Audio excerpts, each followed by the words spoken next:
Hello everyone, welcome back to my YouTube channel. मैले तपाईँहरू फेरि स्वागत छ मेरो युट्युब च्यानलमा। आज चाहिँ म बेङ्गलोरमा यस्तो मौसम भइरहेको छ कि छतमा गइरहेको छु। यस्तो वातावरण छ कि तपाईँले अब बिलिभै गर्नु सक्दैन कि पानी पर्दा जस्तो भइरहेको छ। पुरा हावा चलिरहेको छ, सुनसान यस्तो भइरहेको छ कि कुल एकदम कुल भइरहेको छ। कति चिसो हावा चलिरहेको छ। हेर्नु होला हाम्रो भाइ पुकार भाइ, हाम्रो पुकार भाइ यति एक्साइटेड छ कि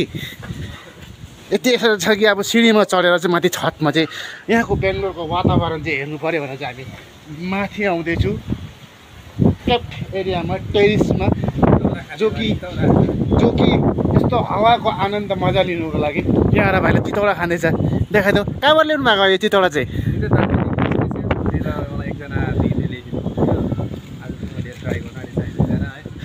खाएर आनन्द मजा लिने दार्जिलिङको चितौडा कस्तो हुन्छ, के हुन्छ, मिठो हुन्छ, अमिलो खट्टा हुन्छ, स्वाद चाहिँ दामी छ है। तर आज बेङ्गलोरमा चाहिँ यस्तो सिजन भयो कि पानी पर्ला जस्तो मौसम भइरहेको छैन। तर कति दिन भयो मैले भिडियो ब्लग बनाएको थिएन, तर अब कन्टिन्यू बनाउनु थाल्छु। मसँग मेरो भाइ पनि आइसकेको छ, पुकार भाइ। चाहिँ पर्ला छैन, पानी चाहिँ परिसकेको छ यहाँनिर। निकै टाढोबाट अब आउनु भएको छ भाइ होइन, ड्युटी निकै टाढो आउने गर्छ। त्यहाँबाट म्याक्सिमम् 1 घन्टा जस्तो लाग्छ उसलाई जानुको लागि। तर म पनि अब टाढै नै जान्छु। तर आज सम्बन्ध भयो, हामी दुईजना भेटियो, धेरै खुसी लाग्यो। भाइले के भन्नु छ भनिहाल्नु। भोलि चितौडा खाँदैछु, ट्राई गरिदिउँ न, म पनि ट्राई गरिदिउँ न कस्तो रहेछ। अब हाम्रो साथीभाइहरूलाई पनि देखाउनु पऱ्यो नि चितौडा भन्ने चिज चाहिँ कस्तो हुँदो रहेछ है। म त यो त नेपालमा पनि देखेको त्यो पाउँछ भनेर हो। हाम्रो दार्जिलिङमा पनि पाउँछ, नेपालमा होइन। वाह टेस्टी छ। आज चाहिँ यस्तो वातावरण छ कि बेङ्गलोरको अब मजा लाग्दैछ कि छतमै बसिरहनु मन लाग्दैछ, किन यस्तै मजाको हावा आउँदैछ। कुल्ड माइन्ड के दिमाग पनि मान्छेको गरम भएको बेलामा क्या एकदम एक प्रकारको कस्तो भित्र आनन्द भएर आउँछ, नरम भएर आउँछ, सेन्टिमेन्टल हुन्छ कि अब यसमा चाहिँ गाना साना भएर बस्छ दामी लाग्छ।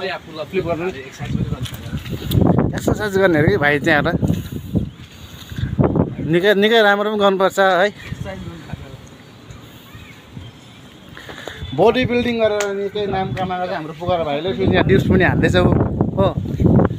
यस्तै गरेर मान्छेको लाइफ चाहिँ जिउनुपर्ने, के गर्नुपर्ने होइन। अब हँसी मजाक दुनियाँदारी गरेर अब आएकोसँग रिचार्ज गरेर पनि फाइदा छैन। यहाँको बाटोहरू चाहिँ यस्तो अब सानो च्यापर बाटो हुन्छ गाडीहरू। कस्तो जग्गा होला है बेङ्गलोरमा, अब तपाईँहरू अनुमान लगाउनुहोस् न। कस्तो जग्गाहरू छ, कस्तो जग्गाहरू आउँछ। र अब चाहिँ नयाँ भिडियोहरू अपलोड गर्न चाहन्छु, अपलोड गर्दै पनि गर्छु होइन। अब कतिवटा चिज राम्रो पनि होला, नराम्रो पनि होला, कति चिज राम्रो कन्टेन्ट पनि राम्रो बनाउनु सक्ला। अब फर्स्ट अब भिडियो बनाउँदाखेरि पनि आउँदैन। तर अब बिस्तारै सबै कुरा जानिँदो रहेछ। एकैचोटि सबै कसैले पनि सिकेर आउँदैन।